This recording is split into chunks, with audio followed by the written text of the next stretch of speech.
ഡൽഹിയിലായിരുന്നല്ലേ? ഇപ്പഴെന്താ vacation ആണോ? അല്ല, ഒളിച്ചോടിയതാ. എന്താ ഒരു രസം. ഈ ഡ്രസ്സൊക്കെ ഡൽഹി തയ്പ്പിച്ചാണോ?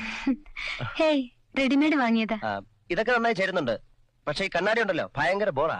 കുറച്ചുകൂടെ സ്മോൾ സൈസാ ചേരുന്നത്. ഈ കണ്ണാടി ഒരു പ്രത്യേക തരമാ. എന്ത് പ്രത്യേകത? ഈ കണ്ണാടിക്ക് കോസ്മോ ഫ്രിൽ എന്ന് പറയും. എന്റെ ഫ്രണ്ട് ഫിലാഡൽഫിയയിൽ നിന്നും കൊണ്ടുവന്നതാ. ഇത് വെച്ചാ മനുഷ്യരിട്ടിരിക്കുന്ന ഡ്രസ്സുകളൊന്നും കാണില്ല. പിന്നെ ശരീരം മാത്രമേ കാണുള്ളൂ. സാറിട്ടിരിക്കുന്ന ഡ്രസ്സൊന്നും ഞാൻ കാണുന്നില്ല. എന്താ? Only your body. I mean the naked body. അങ്ങനെ ഒരു കണ്ണാടി എവിടെ ഇല്ലല്ലോ. ലോകത്ത് എവിടെയെങ്കിലും ഉണ്ടായിരുന്നേ പിന്നെ എന്തൊക്കെ നടന്നേനെ? ഞാൻ വിശ്വസിക്കില്ല. വേണ്ട, വിശ്വസിക്കണമെന്ന് ഞാൻ പറഞ്ഞില്ലല്ലോ. എനിക്ക് വേണ്ടത് ആ മഞ്ഞ റോസാപ്പൂവാണ്. തരുന്നോ?